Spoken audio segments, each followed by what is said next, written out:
আমি যদি আমার মাকে জিজ্ঞেস করতাম যে আপনি কি চান আপনার সাথে যে অবিচার অন্যায় হয়েছে তার প্রতিশোধ আমি নেই, কারণ সেই প্রতিশোধ নেবার ক্ষমতা আল্লাহ রাব্বুল আলামিন আমাকে দিয়েছেন।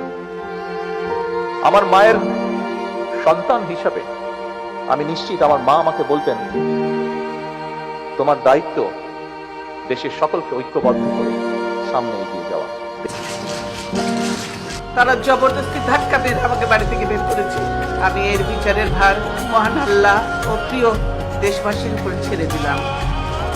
আমি যদি আমার ভাইটিকে জিজ্ঞেস করতে পারতাম যে তুমি কি চাও তোমার সাথে যে অন্যায় যে অবিচার হয়েছে, যেভাবে তোমাকে মৃত্যুর মুখে ঠেলে দেওয়া হয়েছে, যারা এর জন্য দায়ী তাদের বিরুদ্ধে আমি প্রতিশোধ নেই, কারণ সেই ক্ষমতা আল্লাহ আমাকে এখন দিয়েছেন। আমি নিশ্চিত ভাই আমরা একসাথে বড় হয়েছি, তাকে আমি চিনি, তাকে আমি জানি, একই রক্ত আমাদের শরীরে প্রবাহিত।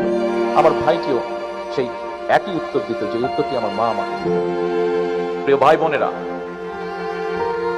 আমি 17 বছর আগে যখন এই দেশ ছেড়ে চলে যেতে বাধ্য হয়েছিলাম, আমি কি অবস্থায় গেছিলাম সেই বিবরণে আমি যেতে চাই না। তবে যখন আমি চলে যাই তখন আমার বহু সহকর্মীকে আমি দেখে গিয়েছিলাম। 17 বছর পরে যখন দেশে ফিরে আসার সৌভাগ্য হয়েছে, আমি ফিরে এসে আমার অনেক সহকর্মীকে পাইনি।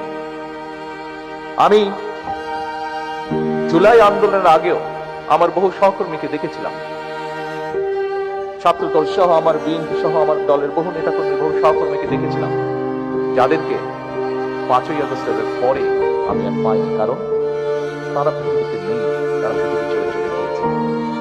আমি 17 বছর আগে যখন এই দেশ ছেড়ে চলে গিয়েছিলাম বাধ্য হয়ে, তখন আমার বহু সহকর্মীকে দেখে গিয়েছিলাম সুস্থ সবল এক তরুণ যুবক। 17 বছর পরে যখন ফিরে এসেছি,